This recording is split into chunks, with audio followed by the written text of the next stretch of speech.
Witnesses. That first hearing yesterday started at 10 a.m. Eastern. The second impeachment hearing is tomorrow, but it does not start at 10 a.m. Eastern like the first one did. It starts an hour earlier at 9 a.m., not 10. So you probably need to reset your alarm or replan your morning around when you're telling people you will not be available to answer the phone. Tomorrow, 9 a.m. Tomorrow's witness is going to be Masha Yovanovitch. She was a casualty of President Trump's scheme in Ukraine in that she was pulled out of her job as U.S. ambassador in that country after a bizarre smear campaign against her that was led by people like the president's lawyer, Rudy Giuliani, and the president's eldest son. Why was he involved in the campaign against Masha Yovanovitch as Ukraine ambassador? Why was he involved? It also involved the president's indicted lethal friends, who he insists he has definitely never met, definitely never had anything to do with. He definitely doesn't know these guys, has never encountered them, wouldn't know them from Adam. But these guys are now charged under a federal indictment that, among other things, lays out their role in this weird smear campaign to oust the U.S. ambassador to Ukraine, Maria Yovanovitch. So we'll have more on that coming up later on this show, later on in the show this hour. And, of course, we'll all get to hear from Maria Yovanovitch tomorrow at 9 a.m. Eastern. I have thought all week that tomorrow's hearing was at 10. It's not. It's at 9. If the reaction to the first day of the hearings is anything to go by, I think we should expect that tomorrow's going to be another big deal. You know, it's a historic day when the headline about any one news event spreads across all of the columns, right? The entire masthead of the national papers. This is the headline from the Washington Post today for the first day, reporting on the first day of the Trump impeachment. Testimony puts Trump closer to scandal. This was the all the way across the front page headline in the New York Times today. They put theirs in all capital letters. Envoys reveal scope of Trump-Ukraine push. This was the LA Times. Testimony builds case against Trump. Here's the St. Louis Post-Dispatch. Pressure campaign. Testimony ties Trump more directly to Ukraine efforts. This was the Philly Inquirer. Historic hearings begin. This was the print edition of Politico. Democrats land damning new evidence in testimony. This was one of my favorites, actually, the Providence Journal in Rhode Island. They kept it simple because this is the whole, top half of the whole front page, all driven by that big photo and then the supporting photos of the sort of supporting cast of characters. But that simple headline, impeachment begins. If you still subscribe to the print edition of the paper, number one, God bless you. That's how I learned how to read as a little kid, was reading the newspaper at the kitchen table. Thank you, Mom and Dad, for always having at least one newspaper around. If you do get the print edition of your paper wherever you live today, with whatever your local paper's headline was on the front page about the start of the impeachment, this is probably one of those issues of the newspaper you want to tuck away and save, right? This is history. This just doesn't happen very often in the United States of America. But we are now in the middle of it. Going forward, the second impeachment hearing is going to be tomorrow, and there is breaking news tonight on the scope of the inquiry. Super interesting to me. The Washington Post was first to report tonight that an official named Mark Sandy is expected to testify to the impeachment committees. Now, this is a name we have not previously heard in conjunction with the impeachment. Who is Mark Sandy? Why is this important? Excellent question. Super interesting answer. I think this is fascinating. All right, you go back to the original whistleblower's complaint. And you'll remember, right up at the top of the whistleblower's complaint, we got the core allegation that has led to the impeachment and that will likely ultimately lead to the first article of impeachment against the president. The whistleblower's complaint said right at the top, in the course of my official duties, I have received information from multiple U.S. government officials that the president of the United States is using the power of his office to solicit interference from a foreign country in the 2020 U.S. election. This interference includes, among other things, pressuring a foreign country to investigate one of the president's main domestic political rivals. So that was like the opening gambit. That was the thesis statement of the whistleblower's complaint, right? And that's the main thing the president's being impeached for. You can't ask a foreign government. You can't ask a foreign entity, even a foreign person, for help in a U.S. election. The president doing so with a foreign government, trying to get that foreign government to announce an investigation into his potential opponent in his re-election effort. I mean, you can't do that. That's not legal. And so we get this whistleblower from the intelligence community who blows the whistle on the fact that the president was doing this. And then, in fact, the whistleblower cites, multiple U.S. officials as the source for his whistleblower claim. I've received information from multiple U.S. government officials, and in fact, multiple U.S. officials confirmed that it happened.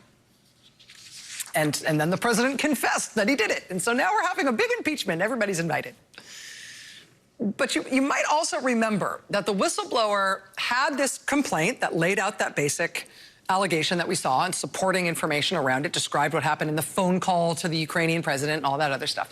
But then the whistleblower also attached to his or her complaint a classified addendum. This was a page and a half. It was described by the whistleblower as classified. It was ultimately declassified, so it could be released to the public. That's why we can see most of it, although there are still some redactions. And it was in that part of the whistleblower's complaint, in the classified addendum, that the whistleblower mentioned that in addition to his or her other claims about the president's behavior, Holy Toledo, looks like in addition to the president soliciting Ukraine to give him help against Joe Biden, it also looks like the president was holding up aid to Ukraine while he applied that pressure on them. This is from the classified annex of the whistleblower's complaint. Quote, on 18 July, an Office of Management and Budget official informed departments and agencies that the president, earlier that month, had issued instructions to suspend all U.S. security assistance to Ukraine. Neither OMB nor National Security Council staff knew why this instruction had been issued. Again, that's from the whistleblower's complaint. And that part of it, too, has been borne out since by multiple witnesses in a position to know.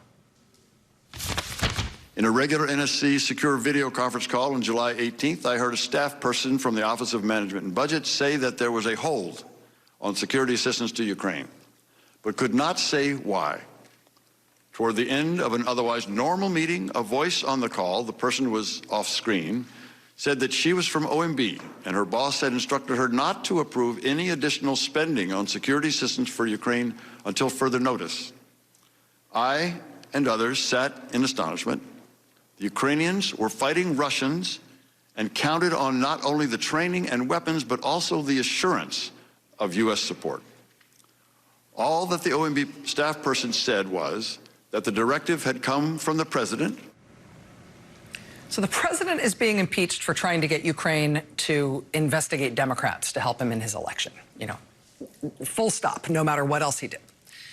But the icing on that cake, right, is him using the withholding of military aid to up the pressure on Ukraine to do that. And that is also all now coming out, too, over the course of this impeachment inquiry. It was in the initial whistleblower's complaint. It has been borne out by the inquiry since.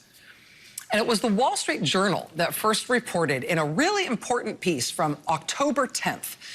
It was the Wall Street Journal that first reported how this whole issue of withholding the military aid might have played out inside the White House.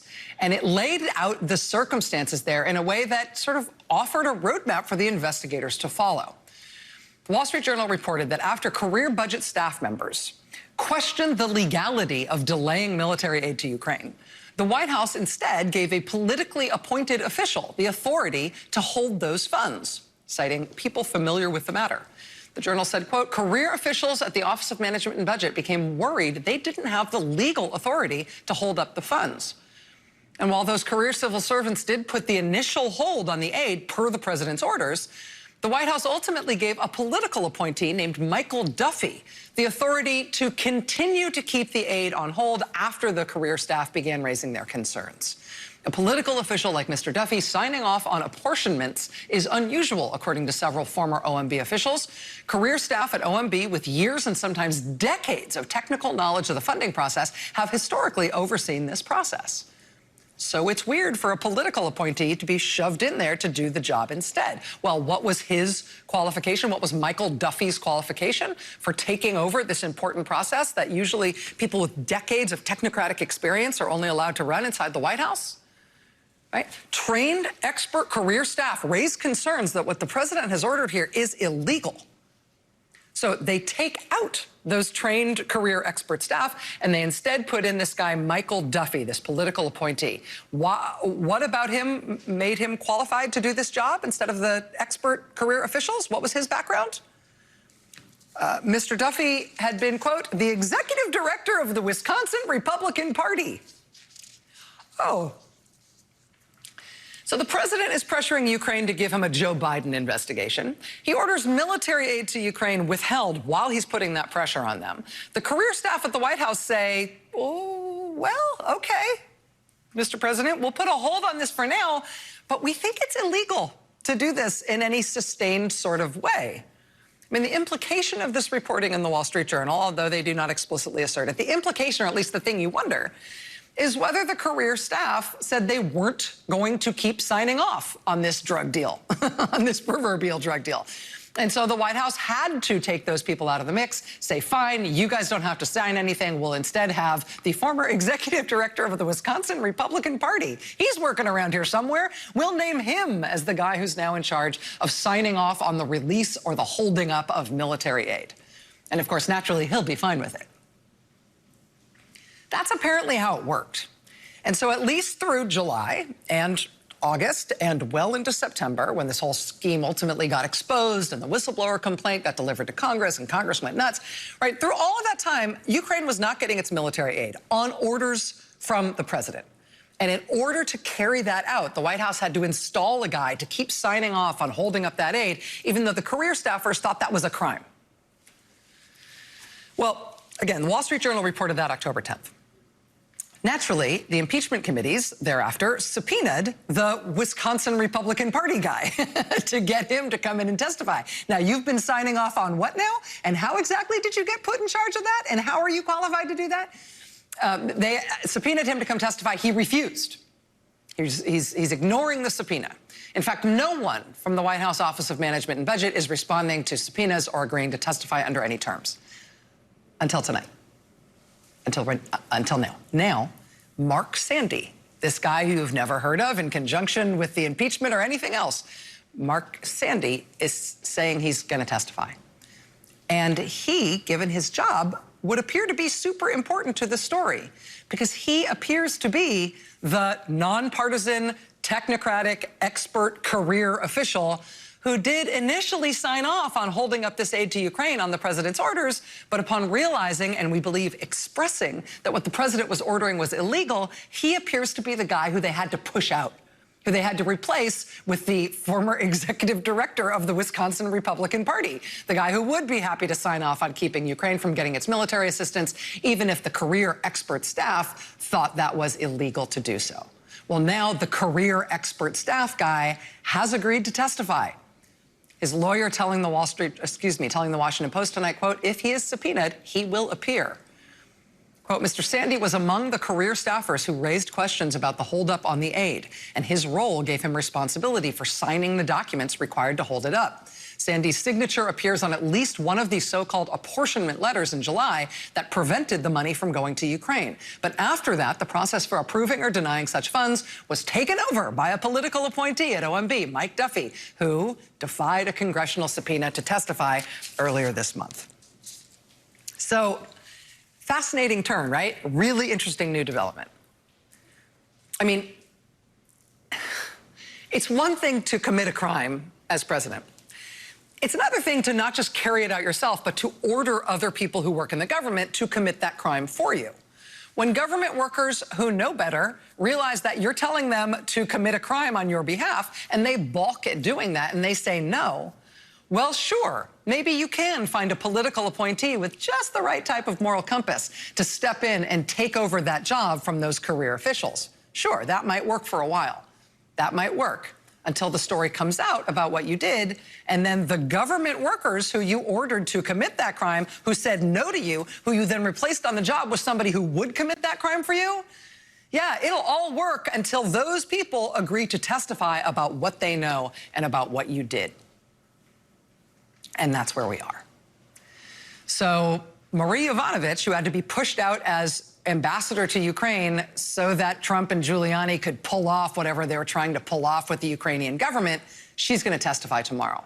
And this career OMB official who will be testifying about Trump holding up the military aid. That's new. That's something we just learned tonight. Now, that testimony will be a closed-door deposition on Saturday. They're going to hold that one over the weekend. Maybe ultimately that official will also be called on to give public testimony as well. We don't yet know. We'll see.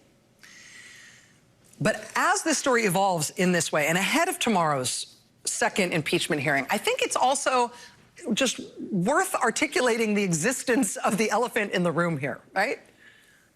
Because I know this is basic and I know you know it, but I feel like it's easy to lose sight of as we head into the second public impeachment hearing here. I mean, there's a reason that when the whistleblower complaint was first filed, that bit about holding up the military aid to Ukraine, that was filed separately in a classified appendix. I mean, the whistleblower knew that even if that complaint was getting delivered to Congress, which is what he or she wanted, still, this bit about the military aid to Ukraine being held up, the whistleblower took steps to try to make sure that that was treated with special care, that the president's order to hold up military aid to Ukraine would be handled as sensitive, classified information, that would be held tighter, it'd be restricted more, the fewer people would see that.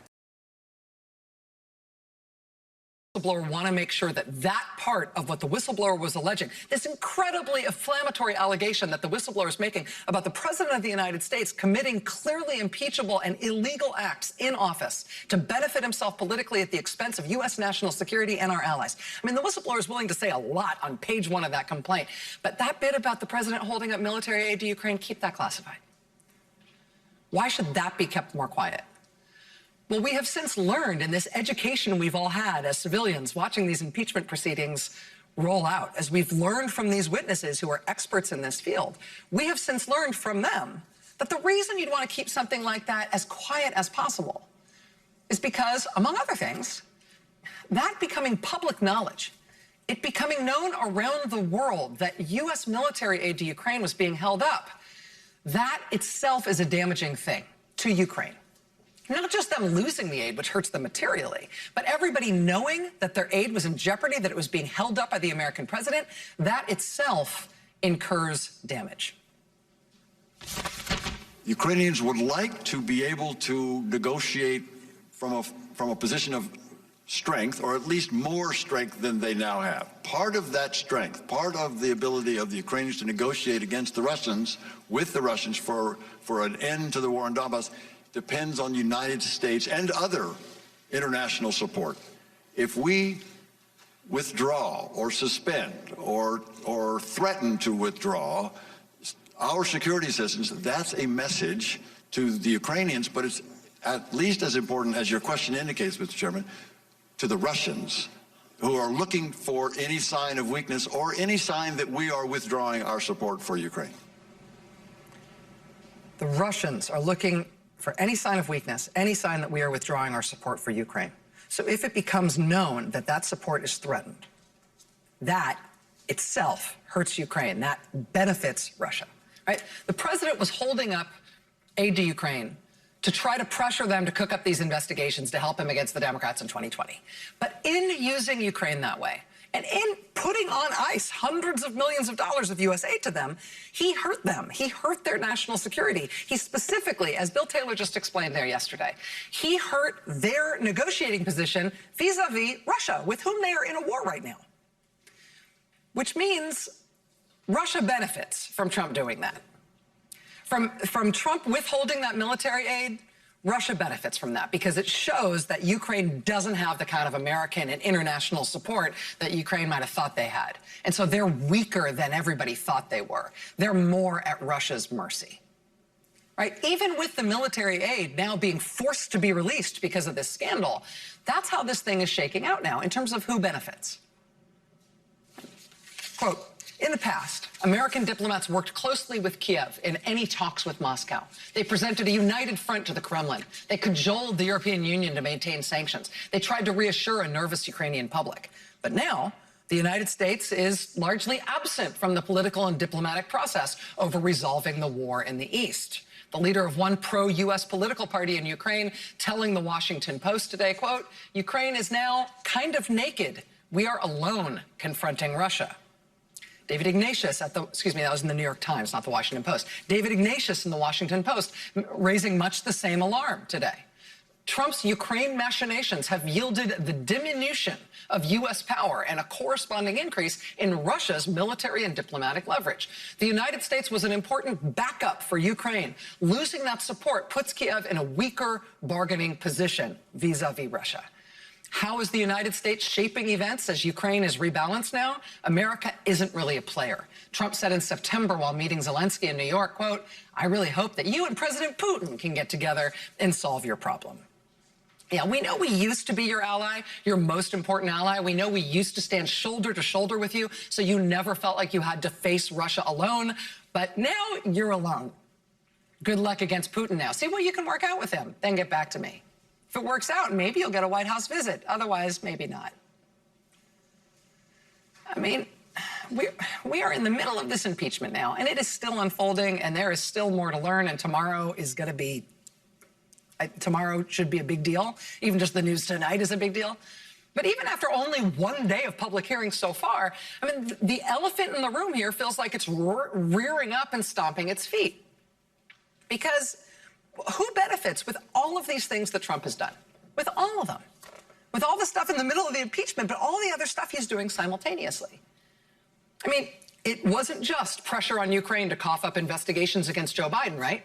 It was withholding military aid. Withholding the military aid, letting it be known that their military aid was in question. That alone disadvantages Ukraine in their hot war fight against Russia. Benefit to Russia. The U.S. Special Envoy to Ukraine, who is specifically tasked to help Ukraine in its war and its negotiations against Russia, that was this guy, Kurt Volker, who resigned when he was called in to testify in the impeachment proceedings. We've just learned that the Trump administration just isn't going to fill that job now that Volker resigned from it. They're getting rid of that job now. No more dedicated U.S. envoy for helping Ukraine in their war with Russia. I'm sure Russia is delighted by that, too. We learned from the testimony of Foreign Service Officer Christopher Anderson, whose testimony has been released in transcript form. We learned from him that when Russia attacked Ukrainian ships and took a whole bunch of Ukrainian sailors prisoner this time last year, the Trump White House blocked a statement of condemnation from being issued against Russia for having done that. Why did the Trump White House block a statement condemning Russia seizing Ukrainian ships and stealing Ukrainian sailors? Trump White House blocked that. Benefit to Russia. We learned from Anderson as well that when a CNN story ran last year about the U.S. Navy doing an exercise in the Black Sea that was portrayed as the U.S. military standing up to Russia in the Black Sea, President Trump saw that report and called National Security Advisor John Bolton at home to tell Bolton how upset he was by that report. And in response, the White House ordered the Navy to not do that exercise in the Black Sea. Wouldn't want to upset Russia. We learned from National Security Council staffer Catherine Croft, whose testimony has also been released in transcript form, that even after the Trump administration set a new policy that Ukraine would get Javelin missiles from the U.S., and everybody in the administration signed off on that policy, and the State Department, and the Defense Department, and everybody else, National Security Council, everybody's on board. The White House specifically intervened with a late hold on those missiles. Why? What was the White House concerned about? According to Catherine Croft, quote, that Russia would react negatively to the provision of javelins to Ukraine. Yes, we can't have that. I mean, on the day that President Trump was promising that he definitely wasn't watching his first impeachment hearing, that day, President Erdogan of Turkey is at the White House yesterday. And that relationship is weird and inexplicable enough. But when Trump does Erdogan this favor, right, and precipitously pulls U.S. troops out of northeastern Syria, in a phone call with Erdogan, he decides he's going to do that, and he does it. The immediate result is that Turkey and Russia come in to take over that land that our allies and U.S. Special Forces had been holding in northeastern Syria. The U.S. base there literally now has, the American base there now has a Russian flag flying over it. And Russian soldiers are now using that base, and Russian soldiers are now patrolling that part of the country where U.S. troops and U.S. allies were removed by President Trump's actions. We're out. Here, Putin, you can have it. Turkey has also just bought Russian anti-aircraft weapons. Turkey is a member of NATO. Having a NATO member buy advanced Russian weapons systems is a huge military coup for Russia, and it is a crisis for NATO. I mean, not to get into the technicalities of it, but having a NATO member operating a sophisticated Russian anti-aircraft missile system like this potentially exposes the most secret U.S. fighter jet technology to the Russians. Thanks, Turkey. Thanks for doing that.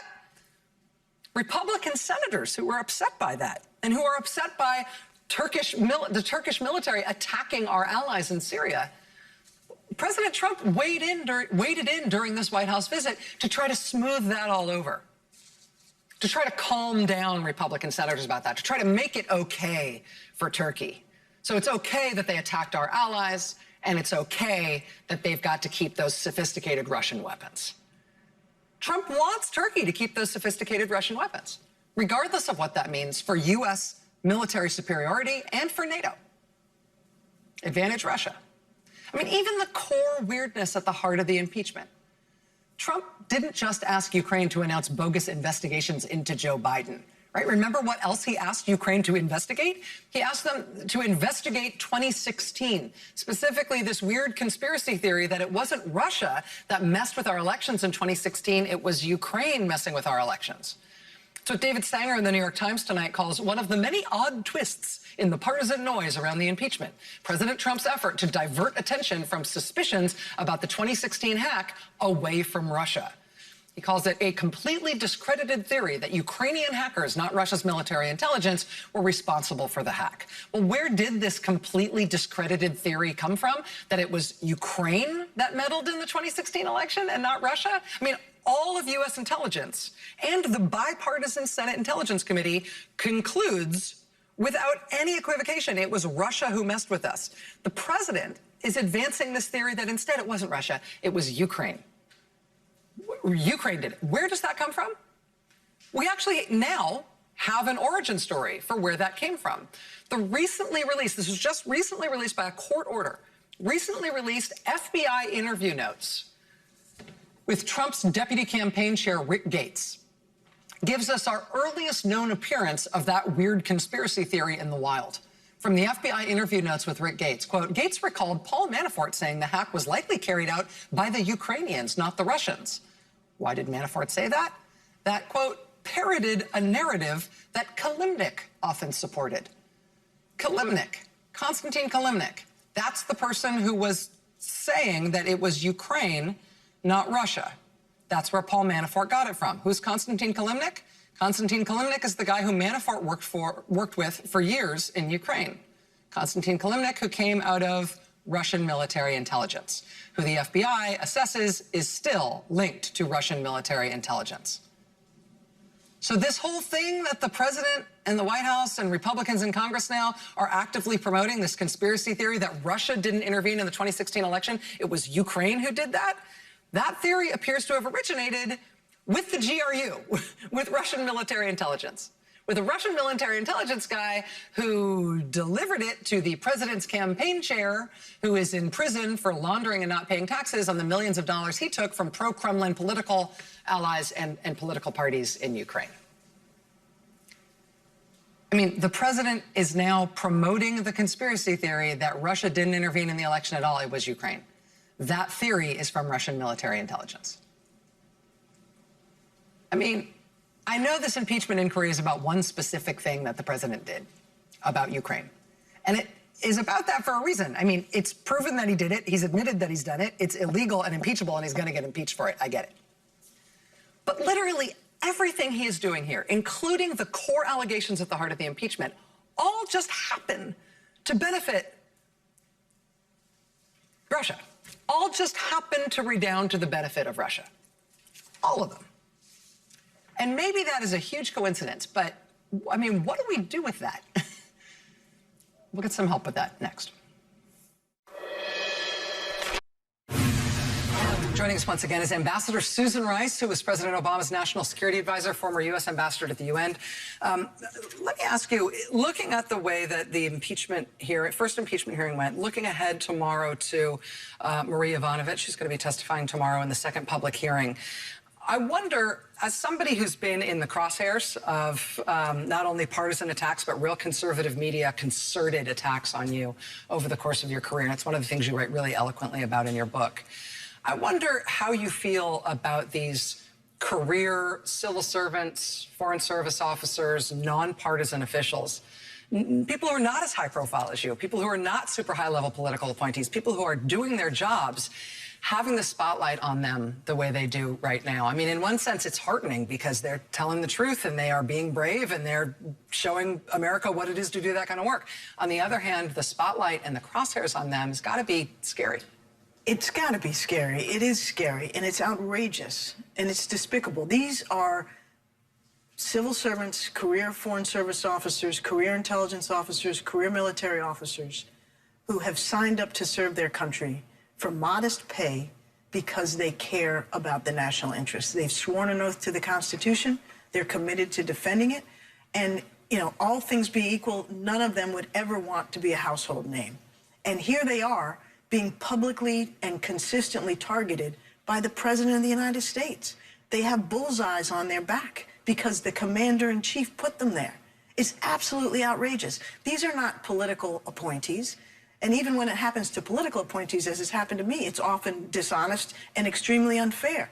In this case, these are career civil servants who faithfully served Democratic and Republican administrations for years and done it with professionalism and patriotism. And now their integrity is being impugned, their whole careers are being maligned, and they continue to come forward and tell the truth. What I hope comes out of this, Rachel, is that the American people understand how incredibly committed and intelligent and talented and professional the people who work in the U.S. government are.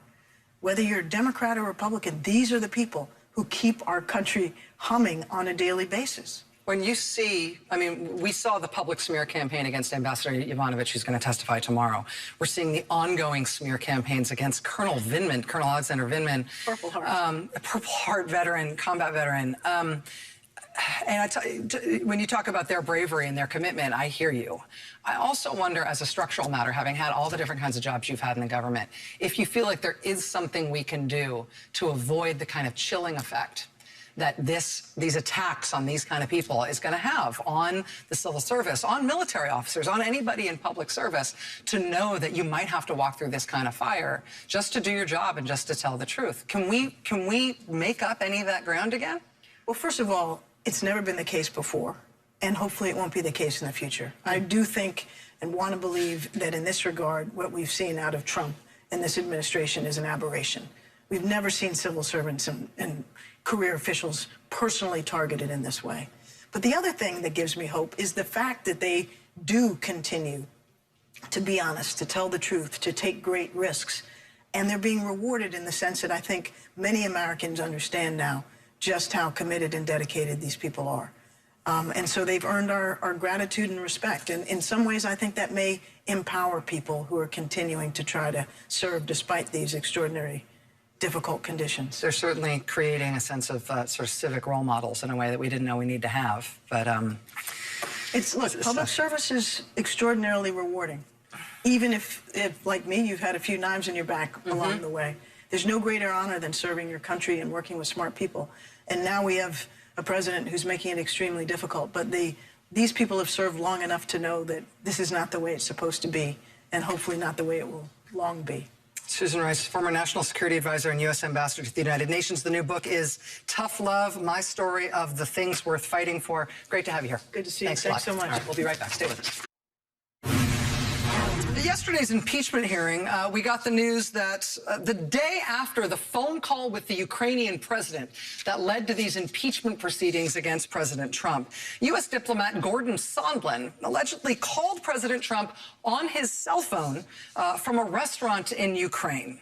An embassy staffer who was with Sondland when he placed the call apparently overheard that conversation, including overhearing President Trump asking Sondland about the investigations that he was pressing Ukraine for.